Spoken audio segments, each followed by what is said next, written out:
Hi weavers, good morning. Welcome to our channel Punarvika world. ఇవాళ మీకు నేను టేస్టీగా అండ్ హెల్తీగా ఉండే ఎగ్ ఆమ్లెట్ ఎలా ప్రిపేర్ చేయాలో చూపిస్తున్నానండి. మామూలుగా మనము ఎగ్ ఎక్కువ బాయిల్గా చేసుకుంటూ ఉంటాము, బట్ ఇలా ఆమ్లెట్ అయితే ట్రై చేయండి. చాలా అంటే చాలా టేస్ట్గా ఉంటుందండి. ఎగ్లో మనకు ముఖ్యంగా పొటాషియం, కాల్షియం, ఐరన్ పుష్కలంగా ఉంటాయండి. అండ్ మనకు రక్తహీనత సమస్య ఉన్న వాళ్ళు ఎగ్ కనుక డైలీ కనుక తీసుకుంటే చాలా మంచి హెల్త్ బెనిఫిట్స్ ఉంటాయండి.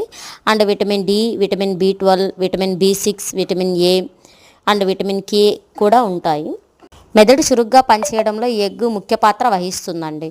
సో ఖచ్చితంగా మీరు డైలీ ఒక ఎగ్ తీసుకోవడానికి ట్రై చేయండి. సో నేను ఒక బౌల్ తీసుకున్నానండి. ఈ బౌల్లో సన్నగా చాప్ చేసుకున్న ఆనియన్ ముక్కలు అండ్ పచ్చిమిర్చి ముక్కలు అండ్ కొంచెం కొత్తిమీర చిన్నగా చాప్ చేసి అండ్ కొంచెం ఉప్పు వేసుకున్నానండి. అండ్ మిరియాల పొడి కూడా వేసుకున్నాను. ఇవి బాగా స్మాష్ చేశాక ఎగ్ దాంట్లో బ్రేక్ చేసి వేసేసి నూనెలో మనము